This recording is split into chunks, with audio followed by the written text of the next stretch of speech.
Salutations, everybody. It is Maddie here today with episode 128 of the H.A.M Radio Podcast. And it is me, the LoneVaultWanderer. How you going?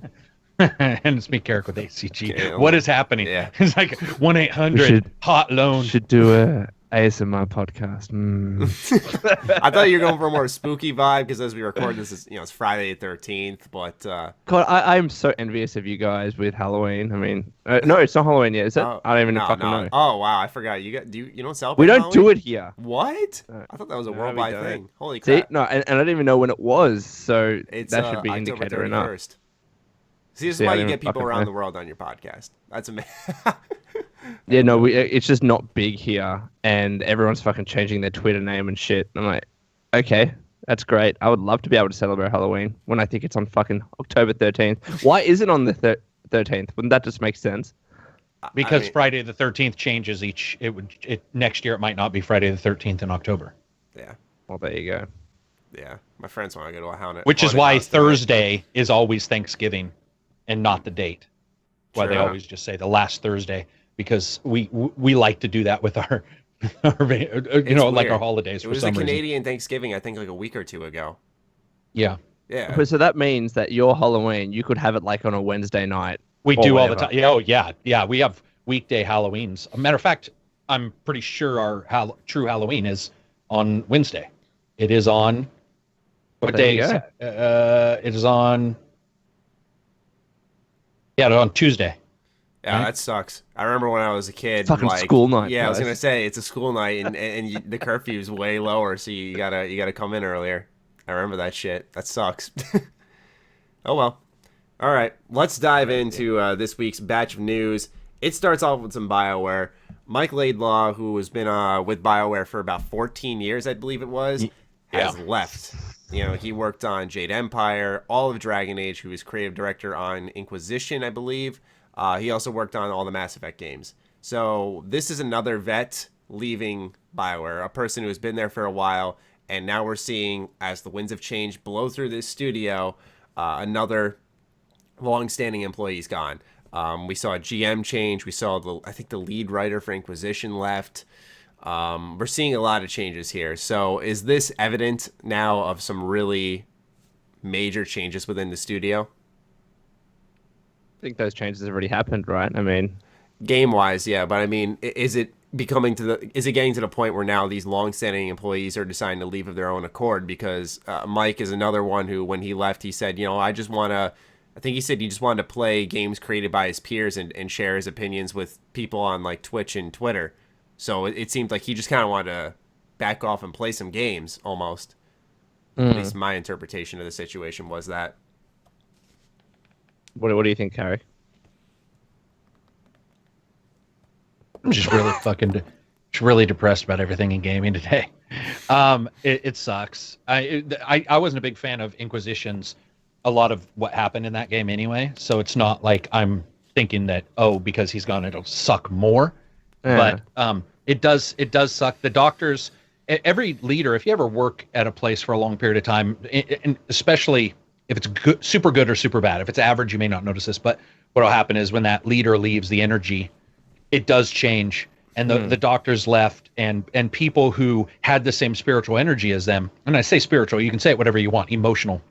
But if you're tied in with them and they leave, things do change. It's just, that's the way the world goes. And I think that we are seeing that some of those people stuck around for longer than others, but over time it becomes, I've worked at places where it becomes less fulfilling to work there. Not because you're doing bad work or anything, but because it's just less fulfilling. The people there they don't override the other things you want to do anymore. You don't go into work and say, I would rather be here. You look over there and go, you know what? Over there sounds good. And I think that also, as big as they are, little hinted words from some of these guys is basically, I'm really tired of working for a big organization. That's what I continually get from everybody leaving. Yeah. Like, I want to just play games from my peers. That is like, I don't know. That's like to somebody. And it happens all the time. Like you see long-standing developers and programmers and whatever it is, after a long history of working with big developers and big publishers, they just want to do their own thing. I mean, and that's not necessarily a strange thing. Again, it's absolutely normal. it's the healthy cycle of things. You work in a big developer, big studio for several years. You learn your craft. You get experience, and then you get your contacts, and then you can drop out and make your own game, make your own studio, work your own hours. I mean, Make lawbreakers. Well, yeah. Oh my God, sorry. 10 concurrent players, 10. guys. 10. No, I just dude, is mentioned that even 'cause enough to fill up a match? Cliffy left. By the way, 10 is actually less than the people who are playing like ancient modded games on Steam. I know. It's ridiculous. It's sad. It's almost like an active dislike of playing it versus. And they just had a you free know, weekend core. too. And they just had a free weekend. Yeah. didn't But you're right. know. No, sorry, I didn't mean to branch off the topic that much. But Cliff is the same way. Cliff Bazinski left Epic. You know, they leave. You know, they just creative people do that. Even non-creative people do. We've all done it, right? I mean, I think we've all probably we've worked all at a done place it, where you're yeah. like, you know, You get to that time where you're like, all right, I just need a break and need to leave. But the thing is once someone like Michael Laidlaw leaves, like, I don't know if anyone here has worked in a big team and you've had like your leader or just someone higher up leave that you gravitated towards and you know, I guess you learned a lot from. When that person leaves, it's kind of, for you still in the company, it can be a little bit demoralizing. Oh, Like, for sure. You know, like what do I do now? I'm kind of guideless in a sense. So I just couldn't imagine how the team is feeling at the moment with all of these departures because they're higher up people. Yeah, exactly. You know, it's like Karak kind of alluded to. It's like a part of the heart leaving the studio. Yeah. I was just out of curiosity, not to spin this further off topic, but I was just curious on, you know, the top 100, you know, most played games by player count on Steam. And some of the games here that are above Lawbreakers crack me up. Football Manager 2015's got 3.8. 2015. Yeah, 2015. 2015. Guys, 3 Christ. years ago, 2 years ago. Geometry Dash has more. Microsoft Flight Simulator X Steam Edition Gold Rush the game does. I feel so bad. What else is there? I mean, these are games I just haven't heard of, but like Strove, Shadowverse, RoboCraft. I've never even heard of half climb up these more, games. there's more. Evil Within 2 only has 7,000 right now, and this is launch day. It's kind of low, in my opinion. Yeah, and as we climb up there, we see more and more familiar ones like Stardew Valley, ESO, Witcher 3, Skyrim, Smite, Cuphead, the ones that we'd really expect. And I think this is the Fallout kind of 4, point, right? 21K. I mean, having like when a big developer, an experienced developer, leaves the studio to do their own thing, and presumably that's what Mike is doing. It's a huge risk, right? So he's considered that. He probably has a family, and to take that risk, with all things considered, it's a big deal. And you've seen with Cliff Blazinski, like big name, worked on big titles, and he has a game that has 10 concurrent players at once. Like it's, I couldn't imagine how just scared out of my boots that I would feel if I was Mike trying to do my own thing. But he must just have gotten to the stage where he thinks it's necessary for his personal health, because I know money makes the world go around, but at certain stages you just want to do what you love, or just, you know, follow your heart, and if it works out, it works out. If it doesn't, it doesn't. I mean, what we could be seeing here is a little bit of a mixture of what Karak said with, you know, all right, he's tired of working for the big corporation. Who knows if he's even going to go off on his own, make his own indie studio. He could just simply be saying, I just want to, like, for a month, you know, I have enough money in the bank for a month, just relax, Chill. play some games, focus on my family, kind of disconnect and move to a new place and revitalize, re-energize, and hit the ground running like you used to. It's almost like an athlete, you know, that change of scenery sometimes is what you need to bring things back again, to re-energize you. So that's also what I think of when a lot of these long-standing employees leave big companies. It's just that with BioWare, we've seen a huge increase, and it's been, like I said, just each one was consecutively a long-standing employee, where you got to wonder if, like, is there an agreement with that future vision, you know, seeing an Anthem. He's saying that Dragon Age 4, presumably, he said the universe that we've created together is in great hands right now. So he's worked a lot on Dragon Age, so I'd imagine it's the fourth one. You know, he seems pretty confident that it's going to be all good. I don't feel that way. Inquisition sucked as far as I'm concerned. I got to give that game a second run, man. I really do. Just to see if, like, over the years, if I sat down and just played it, you know, maybe I'd like it more, but I think that'd just be me trying to convince myself almost. Yeah. All right. Well, that's what's going on in BioWare at the moment. Now we'll shift over to Cuphead. A great, happy success story is going on with Cuphead. I just hit 1 million sales plus. That's insane. Great. That is great. That is insane. So good to hear, man, because this game, my friend picked it up, and he's been raving about it, you know, and, like, he was kind of giving me, like, almost a live feed. He was just, he was text bombing my phone. So, like, he was, like, struggling. He's like, fuck this. Oh, my God. This is ridiculous. And he beat it. He's like, yes, I fucking beat it. This feels so good, man. Like, he was so hyped over it. So, it's one of those games I really want to get to, personally. But 1 million sales, man. The amount of people that are messaging me saying, Lone, I can't get past this boss, or I've died 400 times, or whatever. It's hilarious. And it's just, I like, it's a thing when on Twitch, for instance, you like to watch people struggle and then succeed. I don't know what it is about it, what kind of psychological. Yeah, it's just enjoyable to see people struggle and have that success point, and Cuphead provides that so well, it seems. So I'm super glad that they're doing well. Yeah, because it's that art style, man. It's beautiful. So fun to watch on Twitch, probably because of that too. You know, you see the struggle and everything, but just that art style. We talked about this last week on how it nailed it. Didn't we say last week it was at like 300,000, and that was just on? That was just on Steam, so I'm assuming they're including both. Okay. It's a perfect Twitch game. Sorry if I'm talking too much, but that game is a perfect Twitch game as well, because when people watch people streaming on Twitch and get frustrated over the bosses, they could watch someone play that game from start to finish and view every single piece of art. But I don't think it's one of those like kind of really short story games where you kind of have to experience it yourself. If you want to challenge yourself and see whether you can get past these bosses, it doesn't matter how many people you watch online do it. Even if you watch someone start to end finish it, you have to play it yourself to be able to experience it. And I think that's also adding to the sales as well. What's interesting about it is the game length, because, you know, on Twitch it could be a really quick game if you're good at it. Okay, what is it? Like, Karak, how long did it take you? Because on how long do you, to beat, because that's usually the go-to for me, it says on average 7 hours, but I have people telling me it's taken them 24 hours to finish this damn game. Yeah, the thing is also, it took me about 11 or 12, but the weird thing, actually even longer, it's just to get through it. And then you have the side stuff, because you don't have to go to every single thing. But also, I hate with a passion how long to beat. And I know both of you guys use it. I despise it with all my heart. I love it. Because I don't think it's ever been right in the history. It's usually lowball. Yeah. It's just so gives me a ballpark. Weird. That's all I need to know sometimes. But I mean, to me, I say the ballpark is over 1 hour, less than 1,000. And the reason why is everybody plays on different difficulties. Everybody plays differently. Everybody has to stop for a pee at a different time. At some point, it just doesn't matter to me. Cuphead could be 6 hours, and I would still have said it was worth a buy.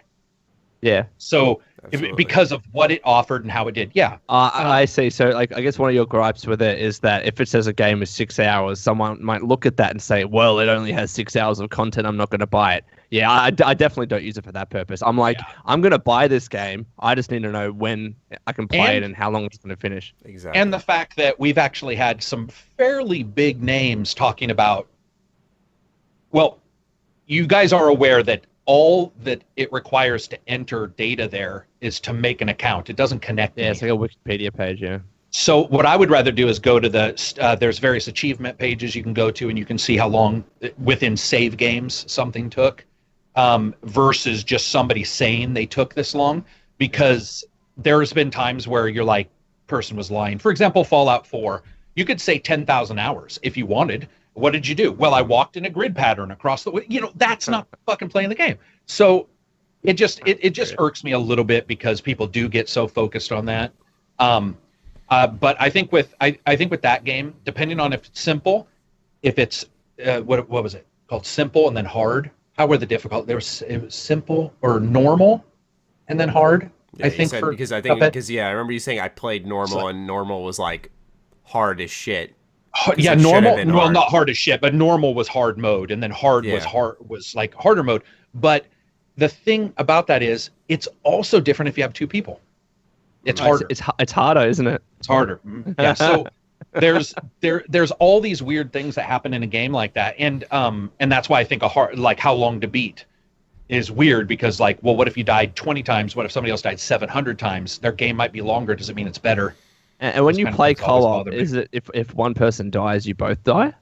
No, you parry them, you high five them, and you wake them up, or you can. I love games like that where it's just like, oh yeah, you want a friend? Well, we're gonna fucking make it harder for you. Enjoy, bitch. It does, because the great thing about Cuphead is things slightly change between your normal and your hard, and the slight is just enough to make you go, oh fuck! Like it goes from like, okay, I think I got it, to I don't know if I have it, and then if you put two people in, that motherfucker is in your way, and he's doing shit, and shit's exploding from him, and you're like, okay, fucker, quit shooting so I can see where I'm going. Like and that's cool. And waking somebody up and just going over something like that always interests me, because it's like, do I risk going, or do I just say fuck you for a little while I stay in my corner and live? It's like, that sounds like a PUBG or a Fortnite. Your friend goes down. A little bit. It's like, do I run over and try to res them, or do I just back up and let them die and I fight another day? You know, it's that type of stuff. It's interesting, because I remember seeing Jackson or JV 2017. He tweeted out that he's died over 200 times now in this game, and I when I saw that, I was like, do I have the patience at this very moment to try to tackle a game? Dude, you die so many times in that game, Maddie, it has a fountain that has a rhyme. I think I told you guys this, that tells you how many times you've died. And first time I walked up to it, it's like 24. And I was like, oh, okay. That's weird that the fountain's here just to do that, but whatever. And then later as you play, you're like, how many fucking times have I died? And you go back and it just keeps rising. You're like, once I saw 96, I was like, damn, man. And that was on hard by myself. The moment another person jumped in, that number does have a tendency, especially if you've been playing a long time on your own, it actually has a tendency to rise even quicker, because there's certain things you'll start wanting to do when you're by yourself that isn't as easy when somebody else is there. Okay. Yeah, it's crazy. It's wild. I'm glad that there are still gamers that embrace that challenge, though. A lot of people were kind of afraid with Souls' popularity that, you know, some people are gonna run away from the challenge, because I think as that series has gone on, less and less people have, you know, taken a dive in, despite it actually getting, in many ways, I'd say easier, in my personal opinion. Was Dark Souls 3 less popular than the previous? Yeah, I think it's. I don't know the numbers. I think it was. I think it was. You might want to check. I remember watching a video. It was by Downward Thrust, and I think he broke down the sales, and because I think he was just talking about sequels, but yeah, I remember seeing the data, and it was like Souls 3 sold considerably less than 2 or 1. It's that sequel fatigue, man. But on the other hand, it was also because some gamers like just didn't want the challenge. They already knew what they were getting. They said, I don't want that. But then you got Bloodborne. You gotta be in the right frame of mind, right, to play a game that's going to kick your ass. I mean, sometimes, like me right now, I just want to play Stardew Valley and farm and fucking relax after a hard day at work. I mean, you don't always want to get super jacked and like, yes, do it, Cuphead. I also think, just looking at the sales numbers, one of the things that's forgotten, especially by people who are doing videos, stuff like that, it seems like it's almost 100% always forgotten, is the fact that one game came out 2 years prior to the other. Yeah. And so it's had long tail sales, especially a Dark Souls. So I don't know if that was taken into account, but it was a recent-ish video. When was Dark Souls 3? Was that March last year? I want to look at Steam. Here we go. Prepare to Die version. 1.9 million. Dark Souls 2, 900,000. Dark Souls 2 Scholars of the First Sin, 256. That's a total of 3 million for those three, and not even including 3. I sure thought that Dark Souls sold more than 1 million. Is that just Steam? I'm just looking at a Eurogamer article. Give me a second, because this is interesting. Dark Souls 2 has sold 2.3 million worldwide. Okay. Or Dark Souls 2. Dark Souls 2, then Dark Souls 3, reception. See, the problem is that Dark Souls 1 on Steam... so Dark Souls 1 on Steam has around 3 million owners. God, I could never get that game to work properly. Dark Souls 3 is the fastest selling video game published by Bandai Namco. Most successful day one launch. 3 million. Yeah, no, it sold more. What? So three has sold more. Yeah, it was interesting because on Steam, right, Dark Souls 1's 3 million, Dark Souls 2's 1.4 million. And then Dark Souls 3 is... And that's not to poke a hole in what Maddie's saying, because Maddie's No, correct. I mean, it's Maddie's just, actually I remember... correct. Yeah, I remember seeing... There's a drop. Yeah. Maybe, I don't know what it was. I mean, I haven't seen the video in over a couple months, but all I know is that as time went on, I thought the sales decreased, but... They definitely did, yeah. Yeah. All right. Well, anyway. That's interesting. Cuphead, 1 million sales. Congrats to those developers. That is awesome. And now, we were talking about the Switch a little bit, some Stardew Valley, and Lone, what would you think if I said that Injustice 2 might end up on the Switch? Ed Boon, who's the creative director at NetherRealm, said, we could put any game on any console so long as their sacrifices are made. He said, we could put Injustice 2 on the Atari 2600, he said. But he was obviously being facetious there. So, there could be that possibility. Would you want it? You know what I'd prefer? Like I'd say yes. Obviously, more support is always good. That's going to be my default answer. I think I'd prefer Mortal Kombat, but that's that should always been my preference. Bring back Mortal Kombat. I always chop and change between Street Fighter and Mortal Kombat in terms of my favorite long-time fighting game, but man, Mortal Kombat on the Switch, it'd be just a weird fit doing fatalities on a Nintendo console. I know we used to do it back in the day with the SNES, but it was never that gruesome as it is now, where you can fucking pull out someone's intestines. Like, it just, that game is fucked, bro. Yeah. That's why I'm saying bring back 9. 9 was brutal in so many ways. Like, I forgot who it was who threw down, like, the buzzsaw hat and then, like, dragged someone. Kun Lao. Yeah. And just split him in half. Like, stuff along those lines. Shit, isn't it? Yeah. It's... I don't know about you. I'm a way bigger fan of MK9 than 10. I was pretty disappointed with 10. And I wasn't a huge fan with Injustice 2 either, personally. But that was just... was it because all the changes that 10 made? Like, new characters and shit? Here's the thing. How about this?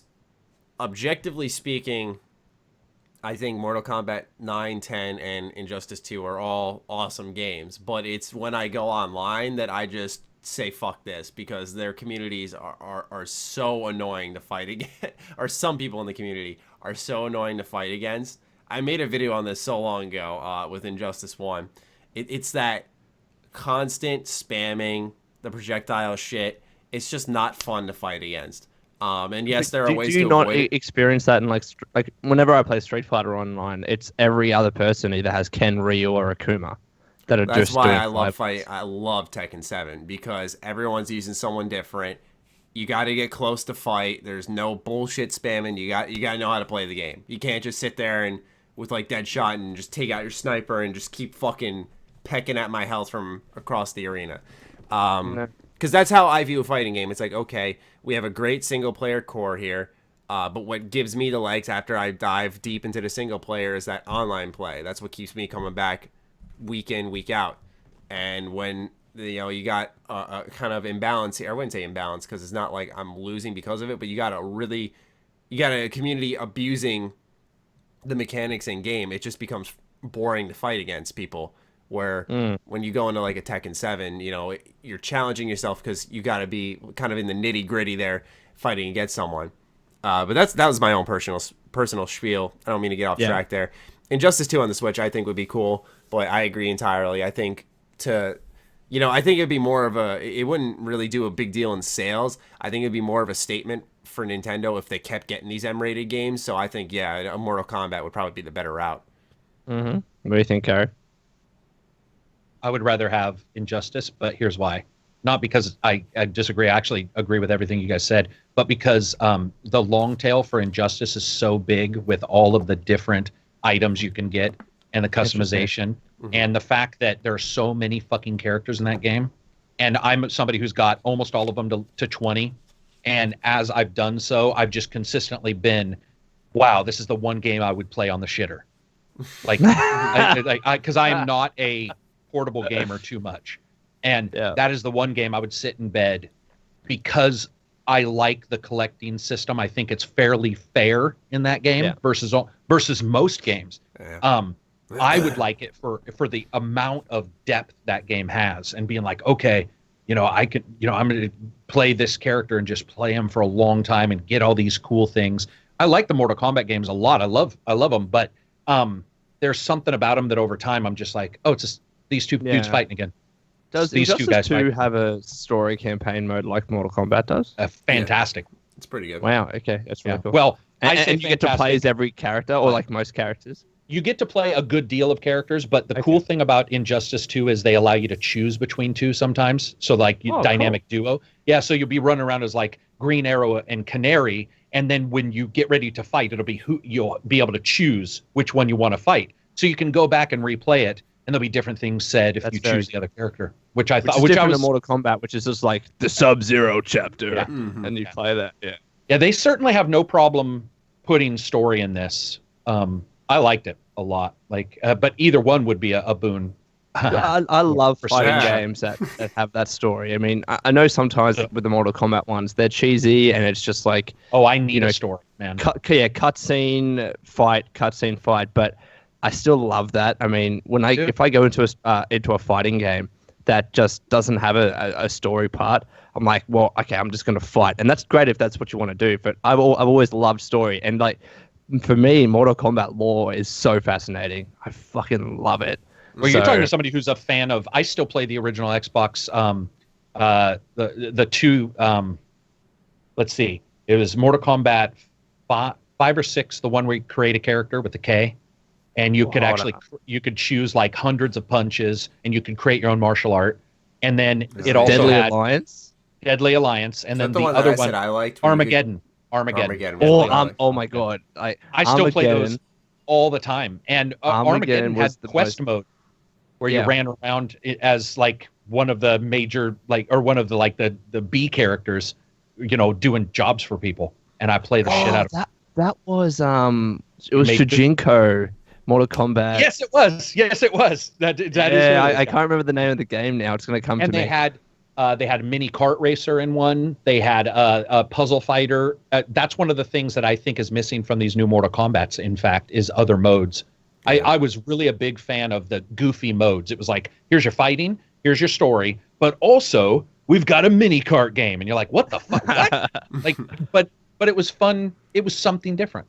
And I actually wish they did that, and they don't in Injustice or in. That's one thing that's missing from a lot of games in general. It's just that like once the game's over, like what do you do? Yeah, exactly. There's that feeling of like there's a serious mode when you're sitting through the story and the gameplay, but once it's done with, it's like, all right, time to have some fun in a way. It's like obviously if the game's good, you're having fun throughout the story. But I hope you guys get what I'm saying. Where like. It could be a really cool change of pace if they said, let's put a kart mode in a new Mortal Kombat game. A recent example, I was actually talking about this before the show, so you guys might roll your eyes, but I beat Danganronpa V3 this past week, and it's a visual novel. It's got a bunch of mini games in it though, and to spice it up, so it's not just straight just like X as you flip through dialogue, despite how interesting it is. And at the end of it, once you beat it, you unlock like 3 different modes. One's an RPG mode, one's a dungeon crawling mode, and then one is kind of like a social link persona mode where you just hang out with the people in the game itself. And cool. Exactly. It's like it's a completely different game after you beat it. And so the game's like 50 hours long, and then you could sink another 50 into these 3 new modes. And it's one of those things where once I beat it, I was like, fuck, that was good. But, I'm almost like mentally tired. That was such a long story. There was so much to take on. But then you get revitalized because you see like these completely different takes on the game. Because after that serious moment's over, it's like, all right, let's have some fun. So fuck it. I'll take some more time with these characters. So I'd love to see more of that in games. New Game Plus content's a blast. That's right. And the game that we were talking about with Shujinko Karak was Mortal Kombat Deception. I just looked it up. Deception, thank you. That, oh my god, it was just such a... Looking back on it, there's Deadly really Alliance, bad. Deception, and Armageddon. And I think it's Armageddon. I'm pretty sure there was one that had created a character, because I created Darkness from the movie Legend with Tom Cruise. Was that Armageddon? I think. And then one version had the adventure, and I think the other version had puzzle and the mini card. Maybe it had both those. I mean, I remember Armageddon because it was like the most unbalanced, crazy game. Because I remember them saying, "We're just going to include everyone and fuck it." Yeah, and that's what they did. Isn't that the one where you can switch? I believe that's one where you switch styles too. Because one of those you had 2 martial arts. You clicked one your of them left had button, 3 from memory, or 3, and that to me was the best one. Like that kind of stuff to me, I love. Imagine playing Batman where he played like he does in the current movies, and then you can switch him and he plays like fucking some kind of old style Batman in the 1950s or something. That kind of stuff causes me to want to play it more. Yeah. So Mortal Kombat Deception, and might be other games as well, but for example, Johnny Cage had Karate, Shinto Ryu, Shorin Ryu. Like, so, and I remember as you played, you could swap between those styles, and you saw their stances change as you did that. Yeah, it would be like, it was beautiful so because one of the characters, I can't remember, I think it was Cabal. He changed into a karate style that I actually practiced, and seeing him do the moves, because I've done a lot of research into reading as to how they do it, and it's pretty much they have one mocap guy, and I think he's been there in the franchise for ages, and he's just a very skilled martial artist, and he will just go through and learn these styles and then apply them to the game. It was fascinating how they did that. It was absolutely amazing. All right, so interesting enough, when I looked up Mortal Kombat Armageddon, it actually tells us a little bit about Deadly Alliance and Deception. So the gameplay retains many of the same... I'm talking about Armageddon right here. The gameplay retains many of the same elements from previous Mortal Kombat titles, Deadly Alliance and Deception, including characters' multiple fighting styles. Instead of the pre-scripted fatalities of the previous games, players can now create their own fatality. A combo. Yeah, from a series of gory attacks. They can also design a custom fighter using Create Fighter mode with, K instead. The game also includes the story-based Conquest mode from Deception, now casting the player as the warrior Taven, who must defeat his evil brother Dagon. Oh, I remember that. Succeeding its predecessor Puzzle Combat is a new minigame called Motor Combat, a cartoonish driving game influenced by Mario Kart. So, yeah, that should... Dude, do you know what Taven and Dagon? That was great. What surprised me in Injustice, to talk about that for a second, in 2 especially, is because they do a very good job showing both sides of Injustice, the good guys and the bad guys. And I was talking on the other podcast, and we were saying that because of the way the cutscenes are done, you could have actually allowed a player to play the good guys or the bad guys with just a couple extra cutscenes and had 2 entire campaigns. Mm-hmm. And you're not allowed to. And I feel like that was a huge missed opportunity in this most recent Injustice, because the way they covered the bad guys, it was even more than in the original. In the original, it was more questioning because you didn't know what was going on. And in 2, you do know a little bit more. And I was like, my God, the ability, if you could say, like, I want to try to defeat everybody, as the Joker's forces or whatever, you could have still had half of the same cutscenes, added a couple, and had another 6-hour, with its own different cutscenes, but had another 6-hour plus a different ending kind of thing in Mortal Kombat. Right. I'm actually quite surprised they didn't allow that. I'm a little bit depressed by it, because I think that would have been a good way to sort of... But again, single player. Most people don't play those games like you and I do, Lone. Usually people aren't playing it at all for single player. So I remember, and I don't know if you guys remember this, there was an old Tekken game where you play as Devil Jin. Does anyone here remember that? I fucking can't remember. The cover art vaguely for some reason. Yeah, it was, and I might be getting those names wrong, but I've always loved fighting games that had that story mode. It could be cliche, it could be whatever, but I'm glad that it's NetherRealm Studios, isn't it? I'm glad that they have that with Injustice 2. So if just for that reason, if it were to come to the Switch, tying this back to the original question, yeah, I'd love it and I'd probably play it. Mm-hmm. Yeah, I mean... Yeah, you got to almost thank NetherRealm in many ways, because they're the people who kind of normalized story modes in fighting games when they started to fade out. We saw a lot of fighting games come out that just didn't bother. They just did an arcade mode with a little cutscene. Virtual Fighter, you had like Doral, and Virtual Fighter being my favorite fighter of all time by such a large margin. It's not even close. And there's just no story. Which one was it that you liked the most? I started out with 1. Like, okay. I'm older. So 1, and then I had Remix on the Saturn. Then I had 2, 3. I've got them all. 4 was good on the PS4 because you could pretend to go to other arcades, and it was more about like pretending you were, and a lot of customizables, which I didn't expect. But for me, probably 2 or 3 were my favorite. There weren't a lot of characters, but there was no story. No, like they were terrible. It's like, here's a robot. I think I had. Here's a 3 or robot that 4. fights like Was you. it on PS2? You said 4 was on the PS4. Yeah, no, PS2. You're right, 4. I thought you meant they like ported it. I was like, oh shit, I gotta get that. No, dude, do you know how many versions? Like, I think there's a Xbox 3. There's Xbox 360 and PS3. There might even be a 5. PS4. I remember 5 Xbox got One. re-released a bunch. It's just the same fucking. They add like 2 fighters, don't do anything else, and they're like, here's a new game. Yeah, it's like Dead or Alive. They did the same thing with Dead or Alive 5. They just kept fucking pumping it out. More like, movies. Yeah, exactly. I was like, because I bought into one of them because I missed Dead or Alive. That's one of my favorites. And because it's just so over the top, like when you kick someone and they hit into the wall, it's like so just and smash crunching. through and fall like 800 feet. It's so dramatic because they're like, ah! I love it, man. But anyway, let's shift over. Oh, my fucking pen's dying. No. The timestamp pen. Nope, we're good.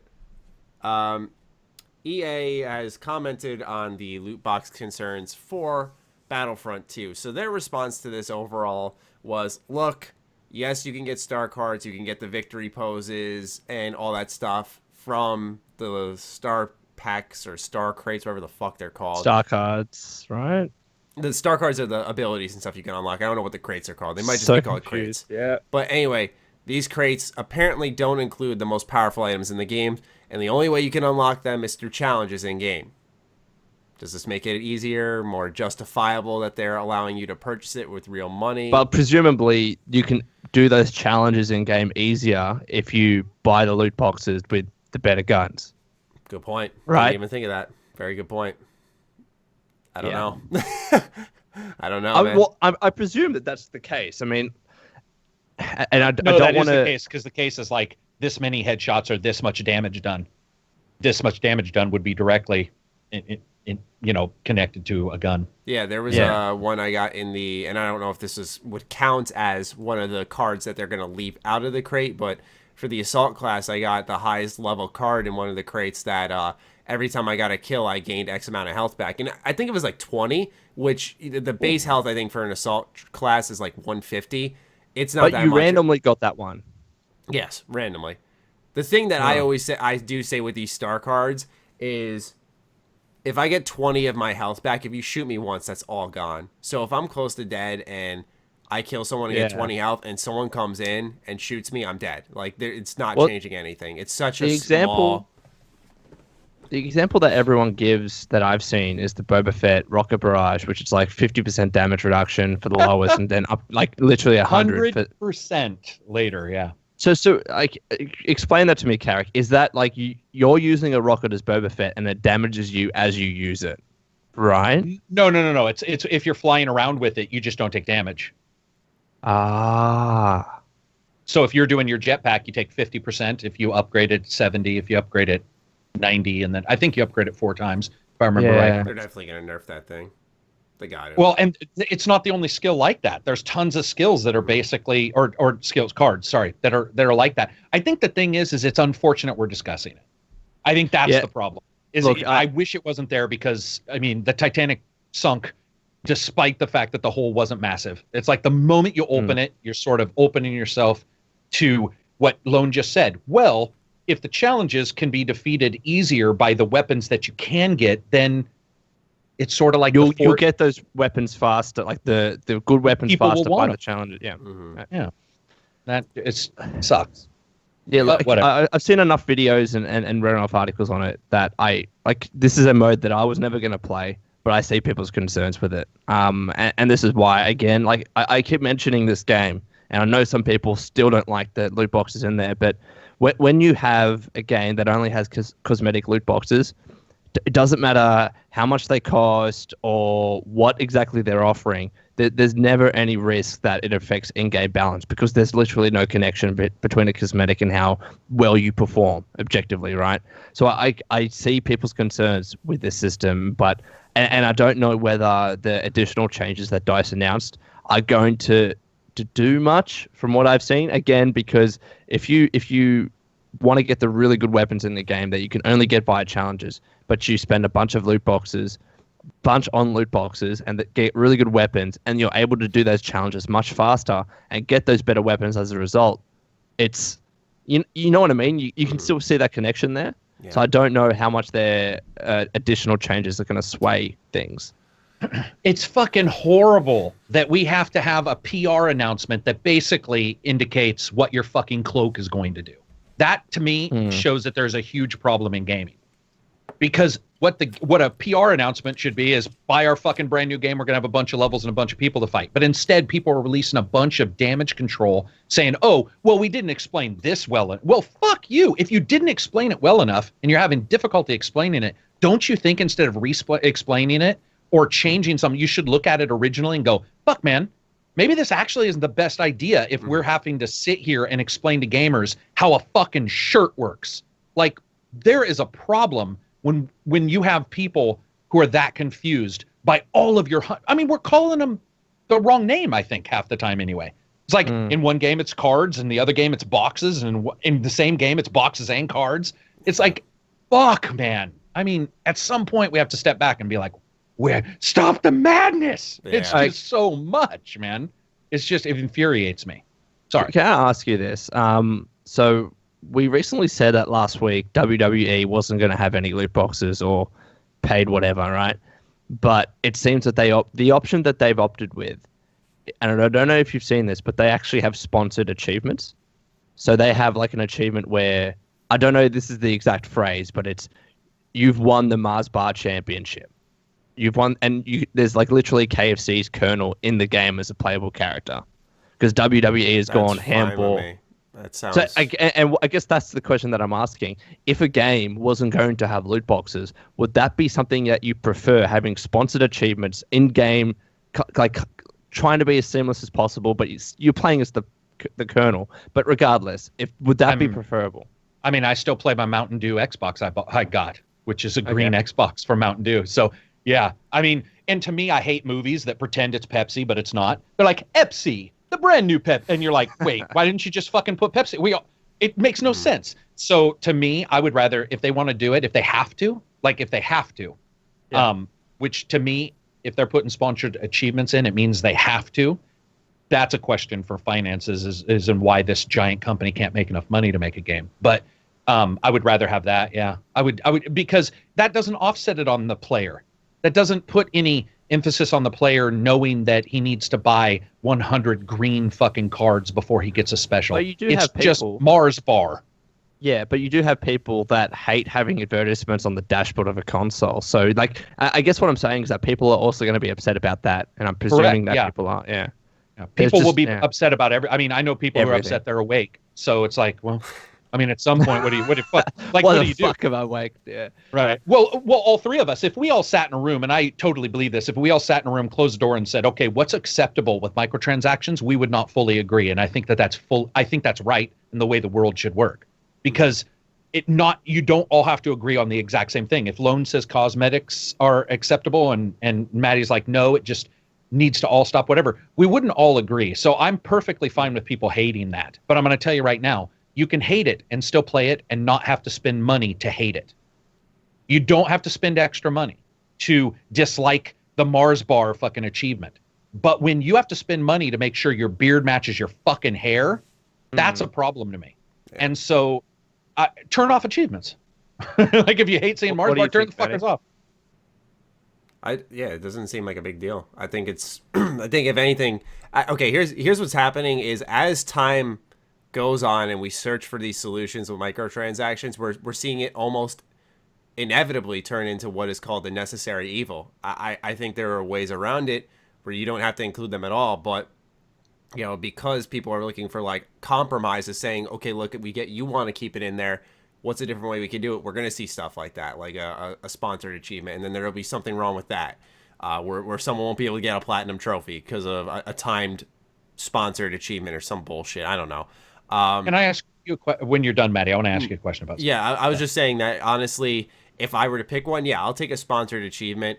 But on the other side of things, like the cosmetics are the only thing that I don't know why, like, if you own a license such as Star Wars, that cosmetic wasn't the first thing you thought of for loot boxes. I mean, the idea of really decking out a clone trooper with armor that we've seen in various eras, or really any type of faction within the Star Wars universe, any hero, I think that would be awesome in a way. I mean, in the last movie, like, the reason why that female stormtrooper everyone fucking loved is because how she looked. Yeah. She looked fucking awesome. Exactly. Right? Yeah. Phasma looked dope. What? And you guys aren't talking about the fucking stupid looking chrome one that looked like somebody's fucking tires on a lowrider, dude. Are you kidding me? Like the red cloak? No, I ended up laughing through the entire movie. That chick, she looked like somebody's lowrider fucking chrome. But that's the point. I love me some lowriders. Okay, that's cool. That's cool. Yeah, no, but like, that's the point. The cosmetics, you know, let's say, okay, let's just take that as an example. I know she's her own separate character. Let's say that chrome overlay, we could put that on a stormtrooper, you know, as a cosmetic option. Then the conversation goes to, okay, whatever, we got cosmetics in loot boxes. If they go the Overwatch route where you can unlock it by playing the game eventually, or you can buy it, then people are going to say, why do I have to buy this? Why can't it be like when I was a kid where I could just unlock shit by playing the game? And that's what I brought up in the video I uploaded today. I was like, I was playing Tekken 7, and, you know, there's no microtransactions. The whole customization menu is innocent. You know, you can put wacky hairdos and crazy clothes on any character in the roster, and it's all in-game currency, and it's all very easy to earn. The game overkills you with money. It's almost too easy. And so it's just this never-ending circle. But what was your question for me, Karak? I was going to ask you, so, like, and see if you agree. The reason why I'm okay with WWE having sponsorships is because WWE had Tyson, Trump, different people coming in. They've sold stuff at all times that they've been merchandise heavy anyway. And additionally, if I had a problem in WWE, I would say that I couldn't allow any rally car to have a fucking oil producer sticker on the side, because that's real. And so to me, I think you have to also look at the subject matter. So for WWE, the subject matter of Colonel Sanders running around cracks me the fuck up. They had Doink the Clown. So of course that's going to be okay.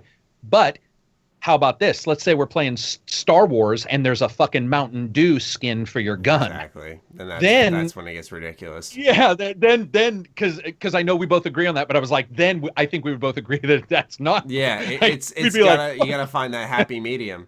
Yeah, right. Of ridiculousness and not. You got to know the subject. You got to know what property you're working with. So yeah, absolutely. Seeing, you know, we see so many wacky WWE stars enter in these crazy outfits, and we've created most of them in the creator wrestler mode.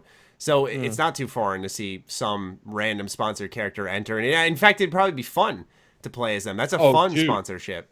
That make me go buy KFC, you know? All right, let's go. I want to give another example. I mean, take a look at FIFA. When you play FIFA and you have actual sponsorships in every stadium, like, you know, those banners that run across, I mean, to be honest, that's actually added into the realism of a FIFA game. I mean, whenever you watch a FIFA match on TV, you will see those sponsorships pop up all the time, right? Which is what I was talking about with Pepsi. Yeah, so that's probably another example where it fits. I think that where the discussion goes for me is accepting that, and I don't have numbers to back this up, but just from what I've viewed, the $60 pay and that's it model for video games, it's not viable anymore. It doesn't seem it's viable for most studios, and whether and maybe it's not unless we're selling more than $60, we're not going to be able to make the game. We're making a loss. I think it's more we have a certain margin of profit to make on each game. And $60 on its own at launch is not enough to justify that margin. And then people might complain about, well, your margins are too high or whatever. But I guess that's the discussion. If $60 is not enough and publishers and developers need different ways to make money. I know, Karak, that you mentioned that just have DLC, paid DLC. I thought about that over the week, and I thought, well, obviously the counter to that is that having just like a DLC, adding a new area to a game 3 months after launch, the return on investment is probably much lower than having microtransactions and loot boxes. So a publisher is thinking about that and thinking, well, if I can easily make much more money in the first month of launch by selling these loot boxes, then I'm going to do that to hit my return on investment, to hit my margin, to make my stakeholders happy. I guess there's going to be no solution here where everyone's happy. Every publisher, every developer is going to think of their own ways to be able to ensure that their games are hitting their targets. Yeah. I'm glad you mentioned margin, because I don't think we've ever talked about that, and that is actually far more true than, Activision running out of cash if they sell $60 games. Of course they're exactly. not. Yeah. So, but margin does make sense, because especially stockholders will be like, listen, bitch, we don't care what you do. You can destroy other continents, but you better make this amount of money. Yeah, that's just the way it is. Or we will sell your shit and you will be gone. Like that money, and it might not even be in the industry anymore, because those people might not be, connected to the industry other than Activision stocks. So yeah, I agree. I'm glad you mentioned margin. We should probably talk in that kind of language. And then you have Ubisoft, where they're literally trying to fight over a hostile takeover, and the only way to prevent that is by keeping their stakeholders happy. Now, I can't think of examples where Ubisoft is saying, "All right, we're going to introduce microtransactions to keep you happy," but it's the whole premise of a lot of these decisions are being made to hit these margins, to make their stakeholders happy, to make upper management happy. And I'm not saying that's a bad thing. I'm saying that literally is the reality of the world that we're living in when video games as an industry is a business. Yeah. And it's literally, as Maddie said, maybe like I think it's more of it's the lesser of two evil situation. It's accepting that, look, if we're going to have microtransactions, what would I be least upset with? Exactly. And yeah. I mean, because what we're seeing here is a trade-off. So yeah, like you said, the $60 is clearly not enough. We see Battlefront 2 is now the third most expensive video game. And we can look at, I think GTA 5 is the most, or one of the most as well. And both those games have lots of microtransactions. So what happens, though, in turn, is you get months and months of support, years worth of support when you look at GTA 5. So is that a trade-off? All right, if you have that consumer control, I'm not going to buy this stuff, I'm just going to play the game. Do you think that's worth it? Where, there is someone out there buying it regardless, that you're getting those month in, month out content updates to keep the game refreshing, interesting. Yeah. Because I'll be the first to admit, as much as I complain about microtransactions, and I haven't done this since it's been so long, but it's probably been since the Chinese New Year event for Overwatch. But like I used to drop money each time there was an update for Overwatch, because I was happy. I was like, all right, like I love the events coming in. I love the new gameplay, the new maps that they're adding. So I'm going to put some money their way because I like what they're doing. So, whatever. I don't know, man. Like you said, it just ends in what am I going to be least upset about, really. And you mentioned like, back as a kid, I used to do this and that. I mean, I remember that I would play Street Fighter, and all you would need to do to unlock different skins for your characters was insert a code in the title menu, and then you could play as like a blue Ken or an orange Ryu or whatever it was. I mean, I remember those days too. Games were cheaper back then. Games, well, actually, no. For Australians, games have gotten cheaper over time. Yeah, so we used to pay 110, like literally every single game that came out for the most part, whereas 110 Australian at launch. Wow. And then they've dropped to about 90 in retail. And to be honest, I see some games on Steam like at 75, 70 Australian, whatever at launch. So for us, games have actually gotten cheaper, but I think that's more of a fact that publishers have expanded into Australia, cost of distribution have gotten cheaper, thereby the cost of games have gotten cheaper as well. Yeah. But it's just the way the industry is going. And I know every time we have a discussion about microtransactions, people be like, well, what about Witcher? I mean, CD Projekt Red, gives free updates and stuff. But not everyone is bankrolled by GOG like a CD Projekt Red. I think a lot of people forget that as well. They're making so much money. I don't know how much money, but off of good old games. I know CD Projekt Red's making a good amount, off of that service. So you better, I hope Bethesda, for example, I mean, they got lots of money in the bank from so many games that they've sold, and now they got a microtransaction service. You got to hope that they're going to be considering some type of free DLC route too, because it's not looking good. Again, it's the lesser of two evil by whatever you think is the option that's not going to piss you off the most. Yeah. And again, I know I listen to people like Jim Sterling that say, I just don't like microtransactions, and if I pay $60, I don't even want to see them or smell them in my game. And he doesn't even like Overwatch's cosmetic thing. But then you listen to John Bain, Total Biscuit, and he doesn't mind cosmetics. Like, just opinions will differ. Not everyone's the same. Yeah. So it's hard to reach that solution. Yeah. Anyway, let's discuss The Evil Within 2 now. Karak, you and I reviewed it. Lone, have you had a chance to play any of it, or are you planning on playing it? No. No. Come on, guys. I mean, Shadow of War and Evil Within 2. Neither Too of many those. games to play. Too many games to play. Are you planning on playing either? I think I'm going to play Shadow of War first. Oh, all right. I know, but Well, Karak and I both reviewed The Evil Within 2 this week. I am almost 100% sure both of us. I know I gave it this rating, but Karak, I think you also said wait for a sale. Yeah. Okay. What kind of wait for a sale were you thinking? Because for me, I said around the $30 price range. I usually don't do a price range because Okay. people are so different. I usually say the ceiling, which is their manufactured or their suggested price. That's the buy. You're like, okay, that's the buy. And then from that point on, that's why I have a deep sale too, because like that's when you get to 40 or 50% off kind of stuff. Okay. But I mean, the problem with Evil Within 2 is that it's a hodgepodge, and it's not necessarily a bad one. But there are so many idiosyncrasies in that title that one thing may, and this is normal for most games, one thing may bother somebody, one thing may not. But the problem with that game is they're so intertwined that if something over here can bother you, it may fucking bother you throughout the entire game. And it's something, you can't really ignore it. And so for me, I did say it was almost a wait for a deep sale as well, because there were some other issues, including some technical problems. The FOV's tight, especially on PC. Luckily, you can make it bigger, but on the consoles, it's not. There were some issues there, but it's fun. It's just not the greatest game in the world, you know. And it's entering a time where I'm sorry, like you got to bring your fucking A game right now. Yeah. And exactly. Too many other games. Yeah, and I'm really happy if people enjoy it, but unfortunately, a lot of people were attacking me this morning. They were like, "Oh, it's definitely a buy," and then I've already had like 9 people say, "Okay, I called you a fucker 5 hours ago, but I just refunded it." And other people liked it. Earlier. Other people liked it, which is great too. But what I'm saying is that it's obvious that it's not just like a random couple people find some issues with it. Did you think this game was survival horror at all? Because I really didn't. And No, I when thought saw it was IGN's review, and it's like the ideal survival horror or something like that as their final caption for it. And I was like, dude, what game were you fucking playing? There was no gameplay tension in Evil Within 2. I'm sorry.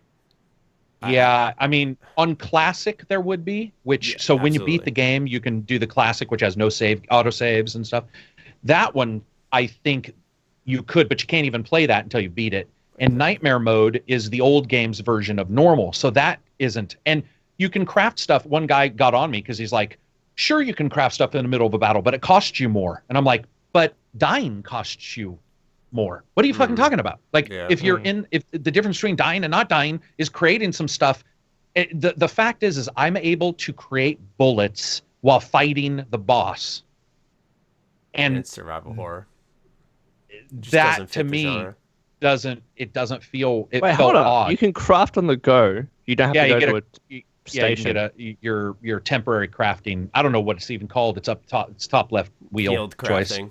Field crafting. Yeah, you bring up So, like a like- little weapon wheel, and then on the top left you can click the crafting menu, and you can take like the gunpowder you find and other shit like pipes and I think you can fuses. do, if I remember right, you can do ammo mostly. Yeah, But that's what you need, right? I mean, But like that's like the key, yeah. yeah. Yeah, Ammo that's is the the key. key in survival horror, and you can get it so easily. That's the I mean, thing. I is, would is think- you got these big hub levels, I guess, is what Yeah. you really call them, where there's so many. It's awesome in a way because there's so many buildings to go into. There's Yeah. side quests. It's rewarding to explore, but all of a sudden I got like 30 bullets in my pocket, and I'm stealth taking down like all these different the lost. Sorry. Yeah. And so I just enter a boss fight with so much ammo, and I drop it without any pressure. Not only that, it's so easy. but stealth. If you get corner attack, and if you get Yes. move silently, move more silently, whatever. Yeah. If you get those and you level those up more than most everything else, it's going to come to a point to where Nightmare Mode was just like, because I was killing everybody from the side, and you can call them over to you, using the bottles. So it's, and then you can stun them with the bottles. So it's like you can stun them with the bottle, go around a corner, wait till they're unstunned, then leap out from the hidden spot in the corner, even though they saw you go into the corner and kill them. And it was so weird. And that's on Nightmare.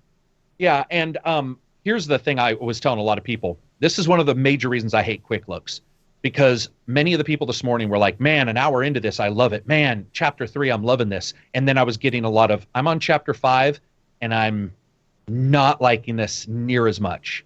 And that's exactly how the game felt to me. The first couple hours, I was like, wow, like the open world, just like Maddie said, there's new places to go. Everything was sort of fitting. And you saw oddity in the AI. You were like, we're starting out, right? Yeah, that shit happens.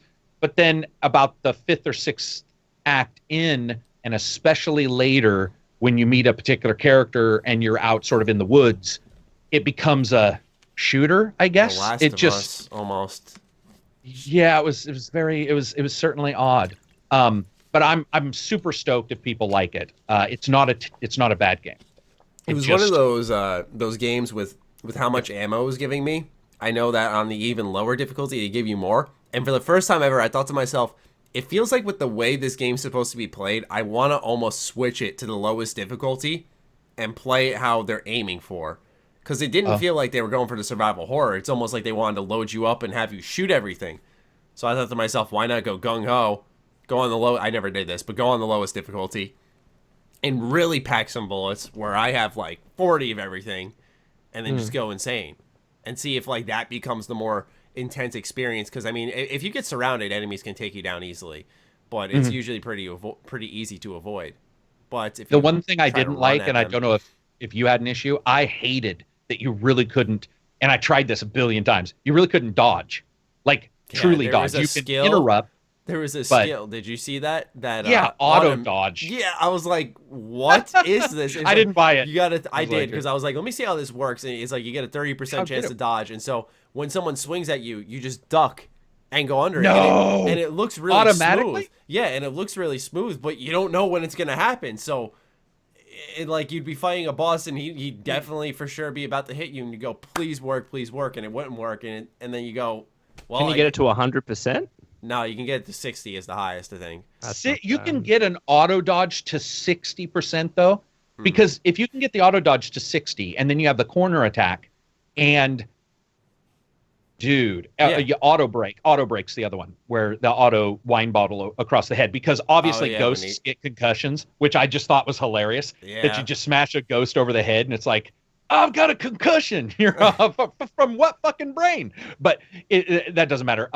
I was not aware it was that powerful. I knew it was powerful, but I steered clear of it, because at Nightmare I was like, man, this is not very hard, and I was a little nervous it was going to be super easy if everything autos for you. Even 60%, dude, that's a lot. Yeah, I didn't get it to 60. I only got it to 30, which is the first upgrade. And in fact, I only used it twice, I'd say, is when it occurred. But I put it this way. Some people might be like, 60, there's a 40% chance it doesn't happen. There was an upgrade I got for my pistol. I think it was the same percentage. 60% chance, or 50, that I get a crit shot. So that means one of my every 2 shots are blowing someone's head up. And I'm one-shotting them, saving tons of ammo. I didn't get those. And so, I think to myself that, all right, so for every 2 swings, one of them's not hitting me. The game breaks itself over time. It becomes incredibly easy. And they're getting a lot of hassle for this, and I think rightly so. I think they really screwed up their difficulties for a couple reasons. The soft language that they used for their difficulties was really weird. If you read like survival, it's like, do you like to do this? Did you play this? Well, then you can do this. But sometimes it won't work, but maybe it will. And you're like, what the fuck type of description is that? And then you read Nightmare, and it's the same way. It's like, do you like to do this? Well, then this, and you'll probably have to do this. And you're like, okay, that sort of makes sense, but not when you add in skills, because some of the direct things they're talking about in their difficulty explanations can be augmented or offset via skills that are automatic like that. And to me, I feel that they made, and they said this, they said, we're going to switch the difficulty around from Evil Within 1, blah, blah, blah. I think what they did was they made a mistake also with the auto aim, because if you can go and do if you have auto aim on Survivor, I don't think you can have auto. Yeah, because I wasn't able to play auto aim until the second play because of the hardcore. So you can't have it then. But when you do have it, if you have auto aim, plus you have your crit, plus you have, one of the other autos, even if you remove one of those, you're still not getting hit 60% of the time or critically somebody 60% of the time. And what happens is it just removes the danger from the game. Like it just, you're like, oh, and then that add in leaping from behind boxes to stab people. Then you add in smashing people automatically without having to even have, without having to do any of the special moves. And the game just it just starts to feel really odd. And also the shooting range. Yeah, like, what? Dude, I aced the shooting range and it just threw me items. It's like, yeah, that was the most surprising part. Gave me 100, it gave me like 200 weapon parts. I'm like, I'm going to go upgrade my pistol now. Yeah, so I got think an easy 50,000 points or something like that. I'd like to see them redo their difficulty. Yeah. Okay, from what you guys are saying, this seems like, and this is from what I heard from Bethesda as well when they explained the demo to me, this all seems like very intentional. Like it genuinely, yeah. So like they're not trying, and I don't know what the vibe that I got from their marketing and advertising as to whether they were trying to push this as a survival horror. But from the sense I got from them is that they're trying to make this more casual, if you want to use that term, but just opening the audience for this game, because the last game, maybe it was like, I don't know how successful survival horror games are, but from my view, they're typically not the most best-selling games. Like, I know Resident Evil 7 did pretty well this year. Alan Wake didn't sell the Unless greatest. you're Capcom, then it did horrible. And there's yeah. So unless you're Capcom, it does horrible. So, like, with that in mind, does that justify it? Does that make it better? Nope. No. Okay. No, I think there's actual technical problems in the game when it comes to the balancing. Yeah, the balancing. That's the thing, is that I'm all for people coming in and trying out survival horror for the first time, but this isn't survival horror. You're playing an action adventure game. You're not getting a taste of survival horror. I think it was an okay idea to maybe, like they did at the beginning of the game, was, you pick your difficulty and they say, do you want auto aim? So let's say I am a first timer. Sure, let's try it out. I don't know what I'm really in for. Maybe, if anything. But it's just like Karak said, it's technically flawed. Those skills are so broken over time that by the end of the game, that final boss, you're a powerhouse. I will not say who it was or what it was, but it was just fucking easy. Like, I did not panic at all. And what's the real problem here too is we have a direct comparison at the beginning of the year with Resident Evil 7. There is a pinnacle, in my opinion, survival horror title sitting right there that I'm looking at. Yeah. And not directly comparing to, like, okay, is this doing the same thing as Resident Evil, because they're two different series, but they're in the same genre. They have to have some of the same elements at the very least. And you can see that as time went on with the game, they were trying to be so many different things, but not survival horror. Can I ask as well, did the second game have a lot of one-hit bosses? Like one-hit kill bosses? Or because I remember the first one enemy that was a one-hit kill. It, like, literally grabbed my face and, like, sucked the soul out of me. And Karak, you might not have even been grabbed by it. Oh, I wasn't grabbed by it. I know, but now I know who you're talking about. Yeah. Okay. So there's one in the entire game. Well, the first game, I think the first game had two, but there were multiple times where you encountered the crazy lady who gets burnt by fire. Yeah. So she could kill you like one hit very easily. So that's the other thing is you can see what they were doing, because these bosses aren't that hard because you see them in later levels. And so it becomes a interesting gameplay element in one way, because you go, oh shit, I just fought this boss and now here he is roaming the level. Do I want to fight that? No, probably not. And I guess that's where they expect you sometimes with your abundance of resources to take it on. But a lot of the times I found myself saying, I got everything in this area. All I'd be doing is fighting this person. And not every time did the bosses drop the green gel. So for me, it was like, why would I even bother with this? I'm not going to.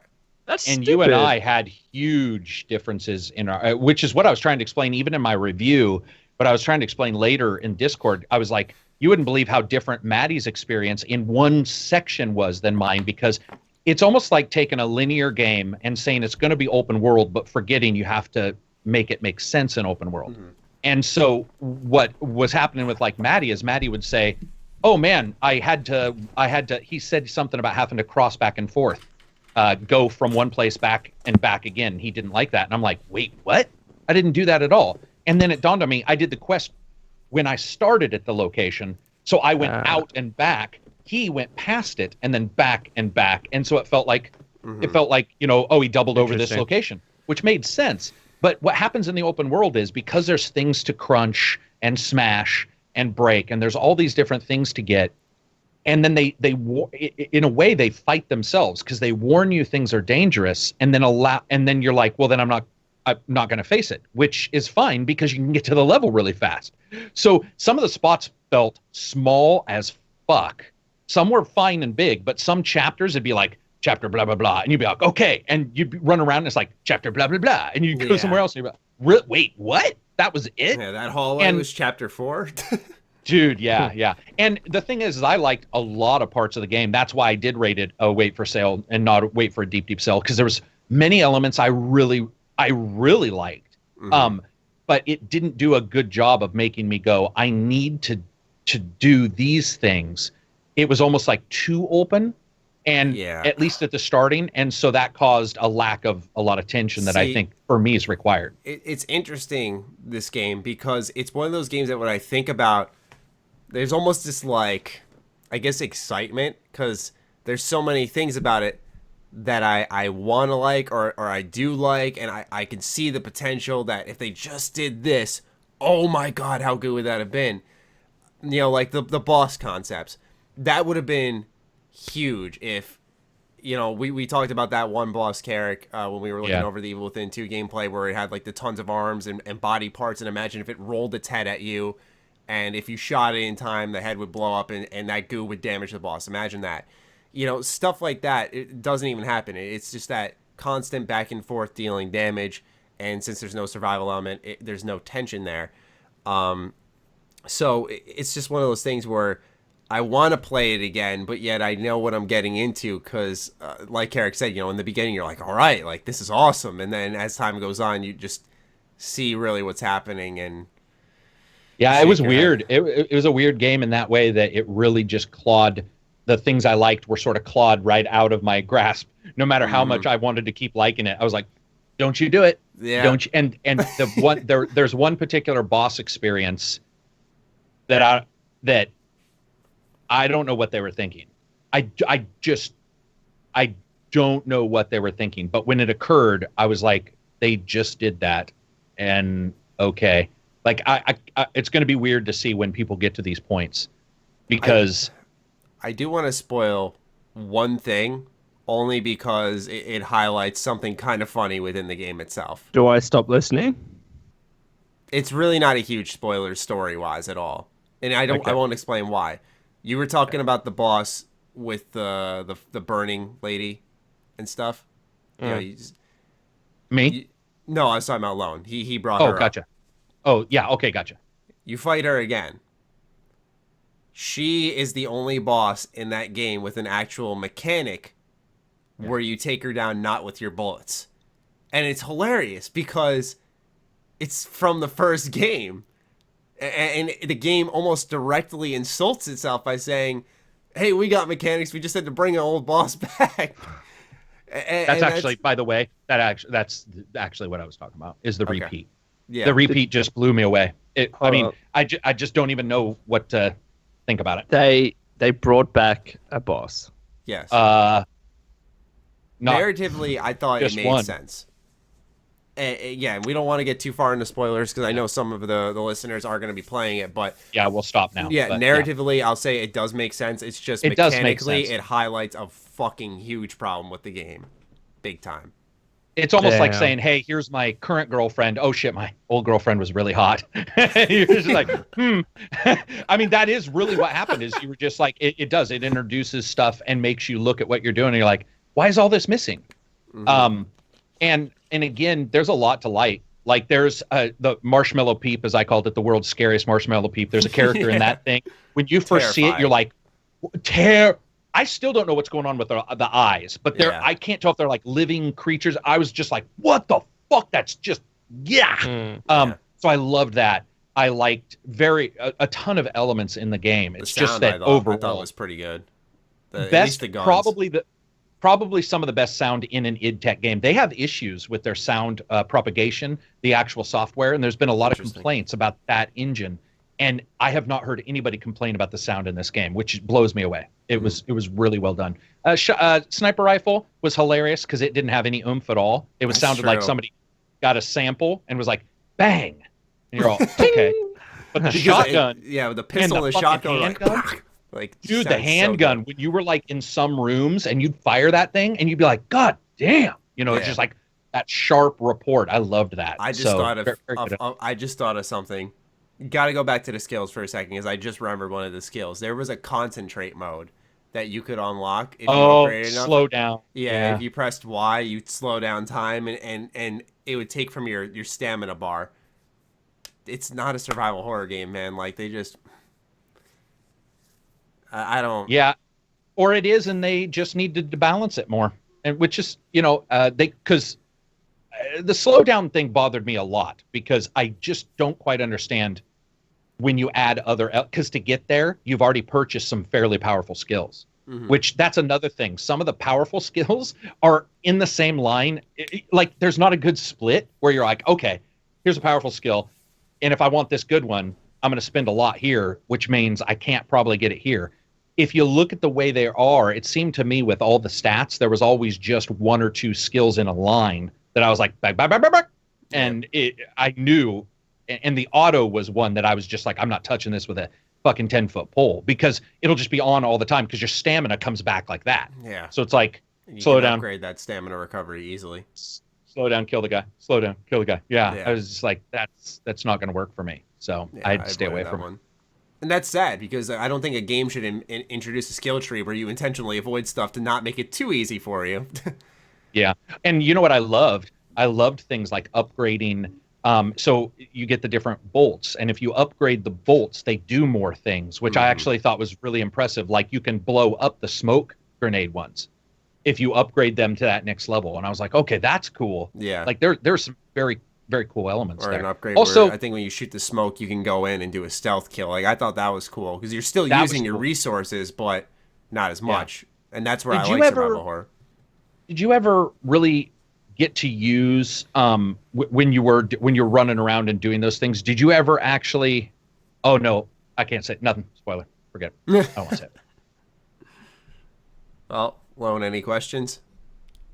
No, I think that pretty much covers it. I mean, all I'll say is that after playing the first one and not really liking it, not being a fan, and after hearing your reviews on it, I guess I'm kind of soured on the game now. Well, I don't know when I'll get to it. The funny thing is that I'm seeing as the comments and as my review goes on longer, and I'm seeing newer comments come in, is people are missing the first one. And I have had a bunch of people come to me and say, I tried Story-wise? didn't like it. How's one? And I'm like, try one. That's the more... Can I ask, story-wise, would it make sense to just play Evil Within 2 and skip Evil Within 1? Would it make, like... Is there going to be any dissonance there, or could you just jump in quite easily and they explain it? There's this odd disconnect from both of them, because in the first one, Sebastian, I don't think he really ever mentions his wife or his kid. You could probably speak more to that. You read about it. Okay. DLC as well. DLC. Yeah, okay. and I didn't touch the DLC. There you go. So I didn't touch that either. So I can't speak fully on it, but all I can say is, like, it's kind of, like I said, a disconnect, because in the second one, he's all of a sudden hammered in a bar, missing his kid and wife, and I'm like, at least for the vanilla game, what were you talking about? When were you talking about them? I'd love to hear more about how much you missed them in the first game. So all right, so I guess that would be a disconnect. In the first game, you read a lot about how he was working with his wife. Like, this is slight spoilers, I guess, if you still want to play the first game, but they were working as police officers together, then they got married, and then they had a kid, and then the kid died in a burning house, and then the wife got all depressed, and she started to suspect that it was actually intentional with what happened with her child. And then when she Right. got too close to the investigation, she disappeared. And then Sebastian found out about it, which I thought was the much more interesting story. Like, And I they know it's continue cliche. Yes, that's good. And I know it's cliche. Oh, I'm going after my kid and stuff like that. And I get that. And I've made that complaint in the past as well. That's why I'm not too high on Fallout 3 story, for instance, even though it's my favorite game. But I still thought that was the more interesting story than the whole Rubik thing, because that just bored Because me. we've seen the family story so many times. It's just a matter Yeah. of how they do those family moments. What's unique about the family? Like, I think the idea of, okay, that fire was intentional. Why would someone burn down a house with a kid in it? Like, why? Yeah. You get those answers in the And second do one. they rehash those storylines, or are you just like, I'm looking for my child?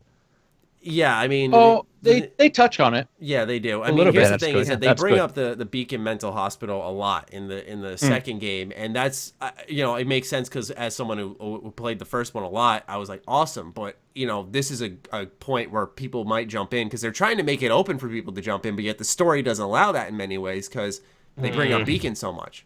So And to be honest, I mean, like, this is I kind of wish it wasn't a thing. But if you're gonna have a game that tries to be a reboot or just tries to bring in more people, when you name it Evil Within 2, yeah, that's instantly a handbrake. Yeah. Instantly.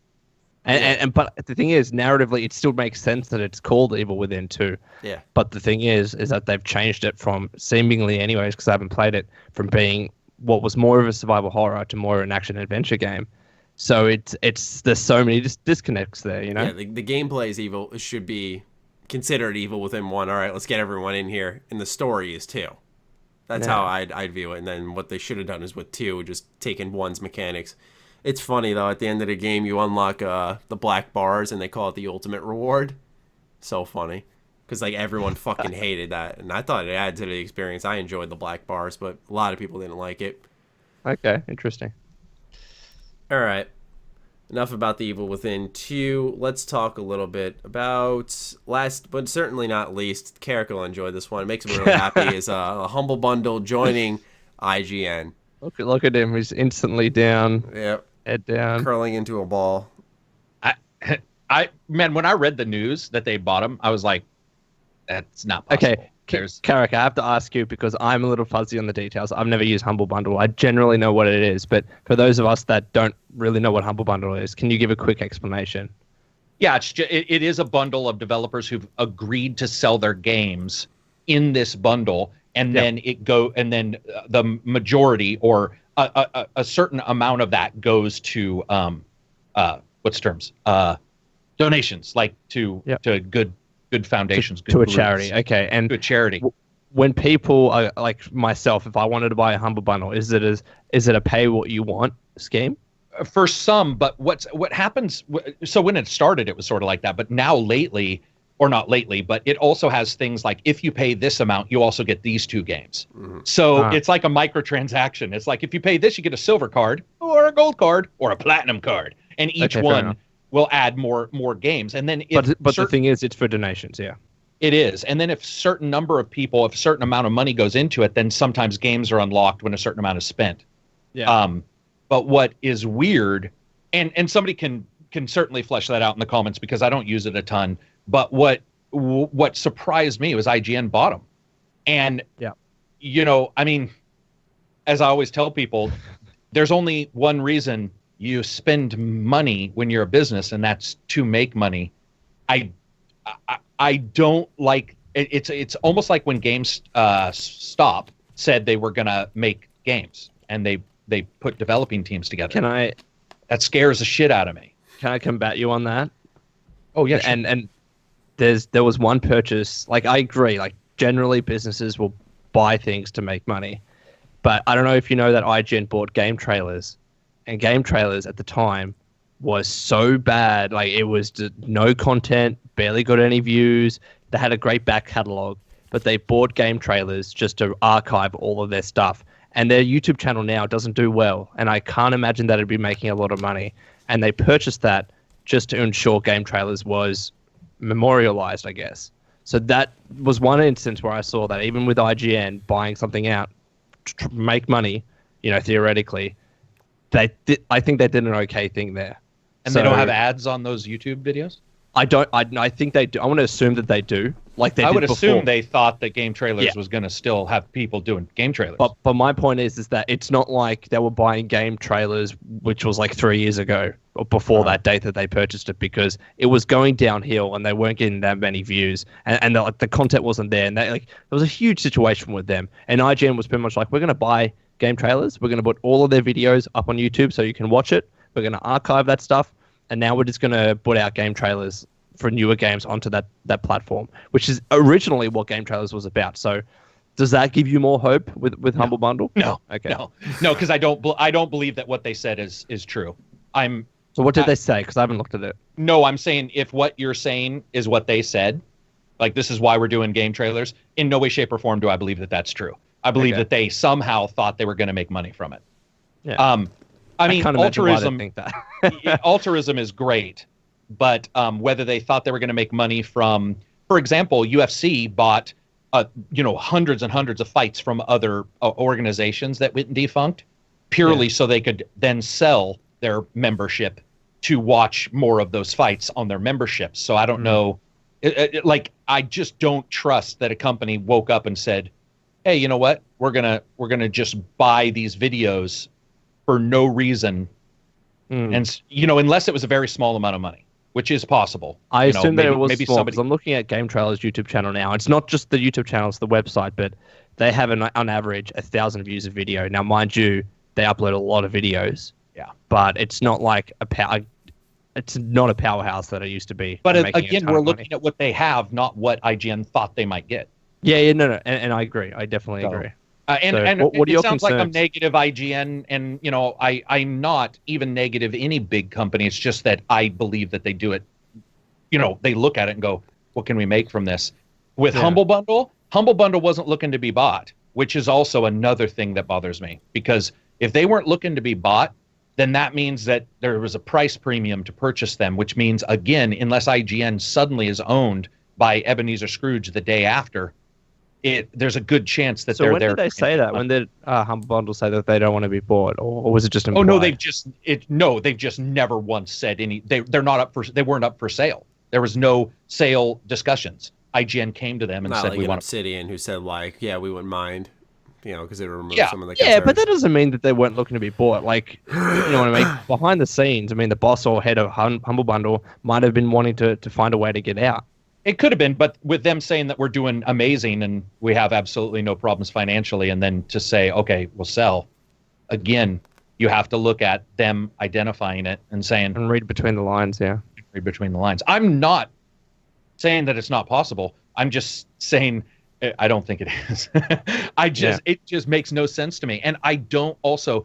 But ignoring all that and just talking about what happens in the end, like what happens with IGN owning Humble Bundle. One of the things is like, do they get the data? Will IGN now get all those emails? And will they be able to advertise to those? And is that what they bought? Did they buy? Because we all know that, Jesus, dude, there's been multi-million-dollar sales of nothing but purchaser emails. Email lists. So no, absolutely, you are right. Are worth a shit ton of money. So it's like, did they do it for that? Like, why did they do it? What are they looking for? What are they looking to do? You just brought up a great point for great game trailers. Holy fuck. That's a really good point. What? For game trailers. Oh, why they would have bought game trailers? Yeah, like that's another great point. I mean, just having a bunch of emails that they could say, "Hey, all of you guys, we just bought game trailers. I thought, also subscribe to IGN or sign up to us." Well, that's whenever anybody asks me, why does it help, or why does YouTube demonetize? Doesn't it hurt them? And I'm like, it hurts only the one video they demonetize, because you have a recent, or you have a suggested, and from what they told me, suggested can no longer be a demonetized video. So that one video, they come to me and they go, "Oh, demonetized," and YouTube's like, "Yeah, that sucks, but hey, look over here on your right." And I don't necessarily believe that's not happening with all of these other things, where they're like, "Hey, come here, but you could also go there." And you're buying a little lane from the freeway You're just like a little section for yourself, and it may not be a huge section. What are your concerns then with IGN buying Humble Bundle? Like, what do you think might change, or like, do you think they'll increase prices, or what? No way they could get, at least I assume that. I don't think they can get away with something like that. I mean, it's for charity. Yeah. Well, it is, and developers get some. So it's not just for charity. I mean, developers are getting some cash. It's where people go to buy games out of goodwill, we'll say. Or the big thing is to get a shit ton of games for super, super cheap. Mm-hmm. Because I know a lot of my friends will just be like, I'm waiting for Humble Bundle. For me, the real worry is just simply that the entity that is covering games and doing all this stuff is now selling directly. It's always bothered me. Anybody who does that has always bothered me. It bothers me with Amazon. So you mean GameStop and Game Informer? I don't like. Yeah, I hate that. I think, and I don't think it's something we should say. Oh, well, somebody else does it, so you should. That's exactly if I'm mentioning those words out loud, if I say to you somebody else does it, so why shouldn't we? It indicates I have thought about it, and I already know that I need a defense ready. Well, there's a fucking reason why you already know that. Like, you can't just jump into it and pretend that everybody's ignorant. And it just, with IGN in particular, we are already seeing some really odd things going on with IGN about some of their coverages and stuff like that for games. I just don't like it. I don't like this big company buying them. Don't they have pardon me? Don't they have IGN Prime or something like that? They have some type of monthly subscription thing, right? They do, and the worry was that there was going to be some... They were tied in somehow. I was going to say, like, there's usually how it goes with Humble Bundles, there's tiers, like, okay, for $1, you get these 3 games. For $5, you can get this game and IGN Prime. There you go. Something like that, I'd imagine, is what's going to happen. IGN's getting more outreach. More games are being sold. People are going to complain when they're getting a largely discounted game. Oh, I'll get IGN Prime too, fuck it. Something like that. I don't know how much IGN Prime is too, so that would play a big factor into it. Maybe it's just $1 a month, and you just get a free game and free, or you pay $1, you get a game and IGN Prime for a month. Because I know IGN does a game giveaway each month too, if you're signed up on their site or something like that. So I don't know how they're going to tie in that. I mean, what I see here too is just, with game trailers, with Humble Bundle, these aren't. I'm not going to undersell Humble Bundle. I'm not going to say these are large acquisitions like an Amazon acquiring Twitch type of acquisition. No, they're not. Where maybe it's the sum of many parts. Maybe it's not, okay, game trailers isn't going to get us a lot, but game trailers and Humble Bundle can increase our margin. Maybe. I'm just spitfiring ideas here. No, it's to increase their scale, absolutely. I mean, I used to work at a consultancy firm where, just because of the way margins worked, that the way for the company itself just to grow was just to hire, to get more contracts in and to get more work, and to essentially just double that way. I mean, and that's exactly what they're doing. They're just trying to. It might not be, well, they're making this profit and we're going to make so much more money, but it's just to increase the scale and the size of IGN, so they can. Like, maybe they're operating game trailers as a loss leader, but they have all those distribution networks and all those emails. Like, there's some sort of reason, and it might not necessarily be. Think of Monopoly. When you buy one of the cheaper properties, you're just kind of buying it to have a higher chance of making some money when someone lands on that tile. It could be a similar method of thought here. Like, okay, let's just expand. We have more outreach. We will earn more. And I don't believe Humble Bundle is not for profit either. I mean. And by not-for-profit, like, what I mean is that, I understand that developers are getting money from it, and Humble Bundle are getting enough money to offset, like, employee costs and admin and all that kind of stuff. But I'm assuming that they also take a bit of a profit. They're not purely not-for-profit. Is that true? Does anyone know here, or? I know. I was reading some article. I think it was the one Karak sent me, and it said something about. I don't think they are, because they're not a charitable organization. Yeah, I think that's the problem too. Is like, what are they versus what people think they are? Yeah. Even what Maddie was saying, it's like, oh, people go there to buy games to do it for a donation. Where there are some who do that for sure, but there's also some who just go there to save money. It's like it started out one way, I think, and it's sort of over time fleshed out into a couple other things. And it's not that anybody's right or wrong about any one element of it. It's just, I think it's sort of flowered into a couple things now. So I thought I read this on the Gamma Sutra article that you sent me, Karak. This is just a little excerpt here. This is potentially a big deal for game developers since Humble has expanded beyond its bundling business to publish games, pay devs to make games for its subscription-based monthly game club, maintain a subscription-based online game trove, and operate an online game storefront. So there's more to Humble Bundle than just. Oh, and I've just read bundles. here in the FAQ they are not a not-for-profit organization. So there you go. So they're just like they're a company that has charity in mind. Like, I guess one of the equivalents that I would say, I don't know if you probably don't have a Zambrero in America, but it's essentially like a Mexican place that they used to run this deal where every 10% of every sale went to some sort of charity. So I guess it's kind of similar to that. Yeah. Interesting. So I think there's more based off what I read as well. I think there's more to the company income-wise than just the bundles. You know, apparently because they're going to be helping make games. It's kind of similar to the whole GameStop thing. Their comments, I mean, it just doesn't seem people are happy about it. Yeah, I don't think it'd be a cause for celebration. I'm kind of indifferent on it. I'm just like, all right, let's see how this one plays out. Yes, people saying, bad choice, guys. Rest in peace. You were the chosen one. Sorry, it's been a nice ride. So. We'll have to watch over time.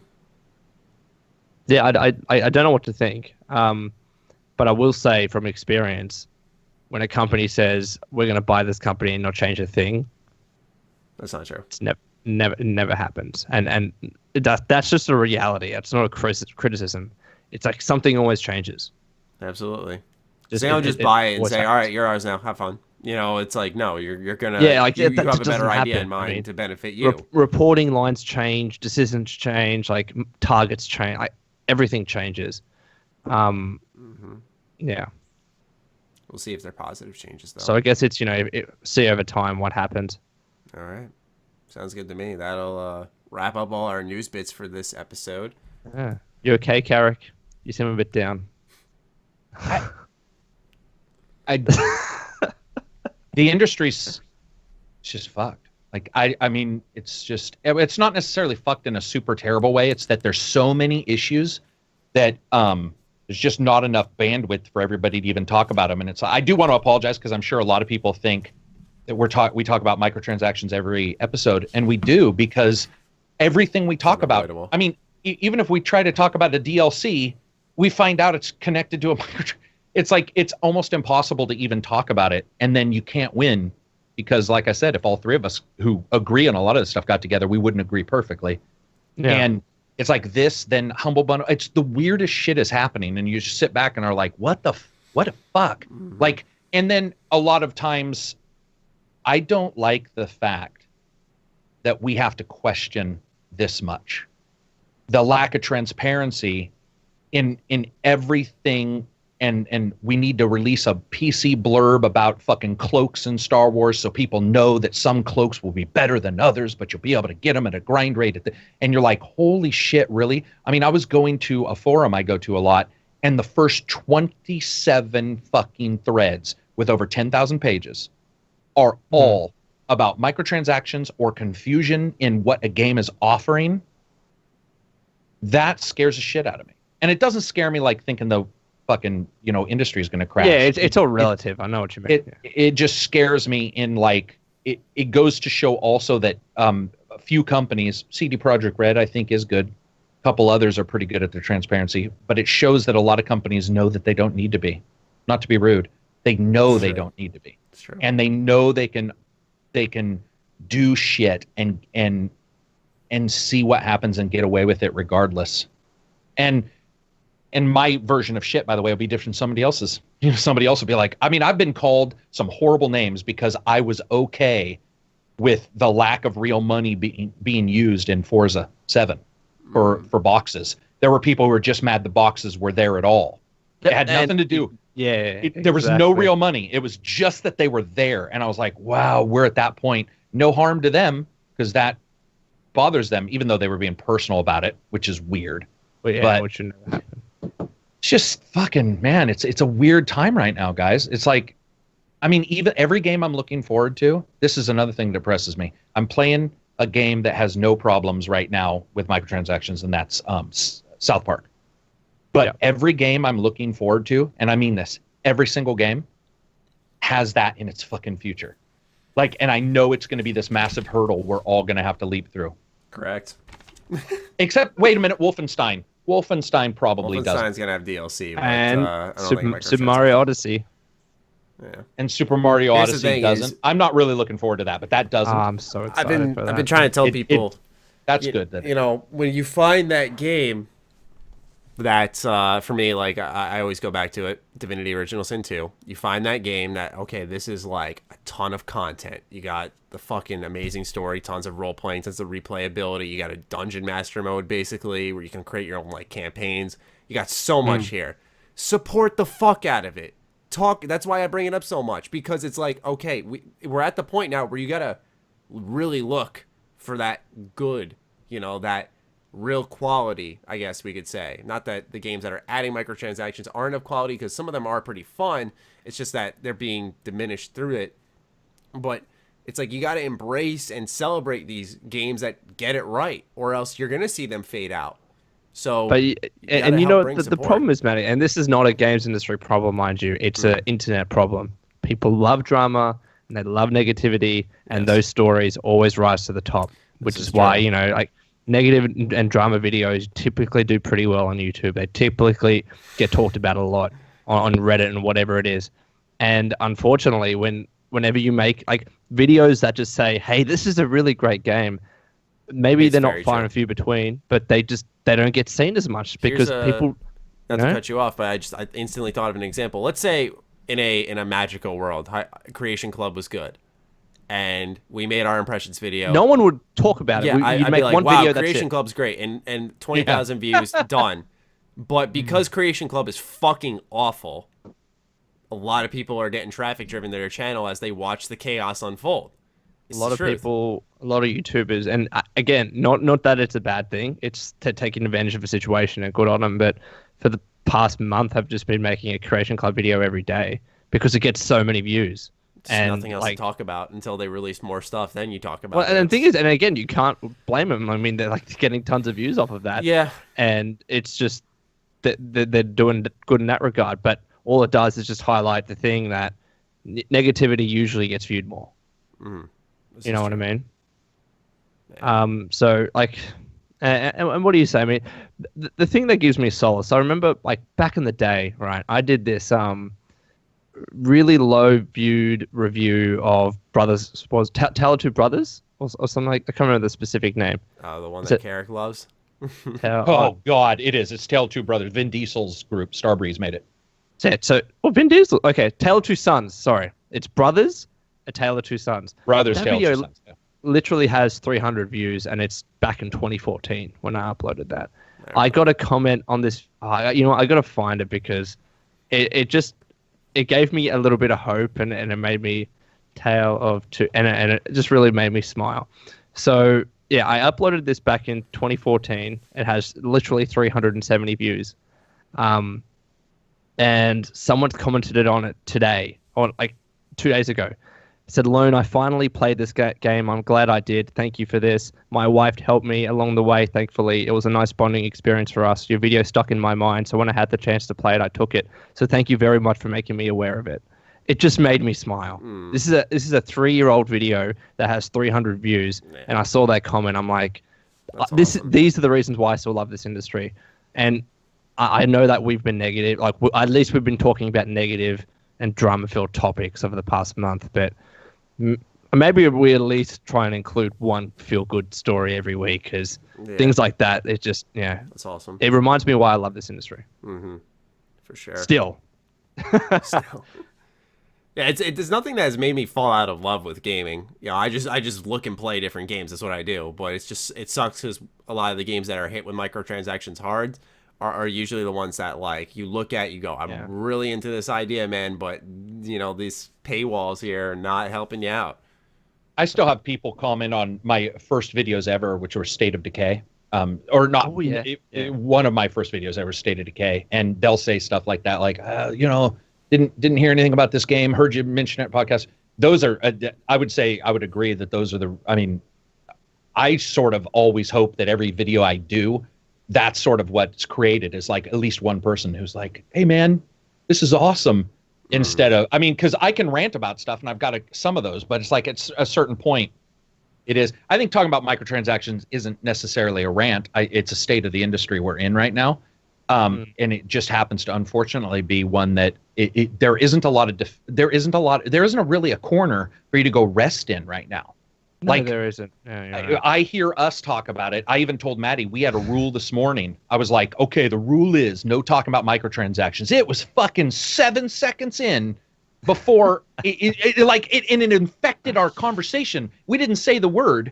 There were little jokes starting to be dropped. Like, well, we're going to have to pay extra for that. And pretty soon I was like, wait, we're making microtransaction jokes without saying the word because it was so infected. And that is sad. So I think it's good to talk about the good story. I mean, there's fucking so many reasons to love the industry right now. It's just like I said before, it's so confusing, and there's so much shit going on that you're just like, damn, son. If I was somebody coming in, I don't know what the fuck I would do. Like if I was somebody brand new who's like, I just got my PS4.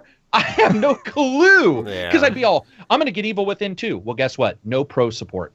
And be like, wait, what? Yeah, that brand new system you have doesn't look any better than your normal PS4. How the fuck does that happen? Yeah. So there's that confusion that starts the moment somebody jumps into this industry. And again, that's what I was saying. I don't like confusion. I don't like the PR bullshit.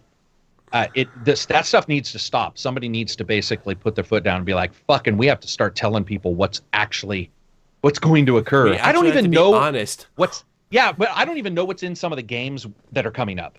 Because there's so many, like 85 versions. Dude, there's Did you buy the GameStop Ultimate Unbelievable Unlimited Edition? Like, I don't even bother looking anymore. A lot of the times I'll just watch those initial couple of videos. Once we're a week out, I'll check out a couple more. But other than that, like it's mostly just going in blind and dissecting it for myself because so many lies are told, so many expectations are built when you follow it step by step. It's like I'm just gonna play the game and see how it goes. Hey, South Park. Yeah. South Park. Maddie and I are playing it. There's some good news for you. Yeah. South Park is still Obsidian, right? Nope. No. This one's by Ubisoft. Yeah, I was going to say, because I've read this article today, which was like, South Park used to have branching factions. I'm like, this sounds like Obsidian's doing.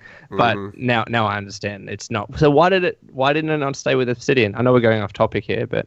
Well, no, Obsidian ended up not getting the deal. Matt and Trey went with Ubisoft, and Ubisoft actually adjusted their entire engine so Matt and Trey are known to be really terrible workers. Like they'll work at 3 in the morning, and a lot of people love them, but they hate working with them because they carry it in their brain and they just show up and they're like, so fucking supposedly Trey, I think, got gallbladder surgery.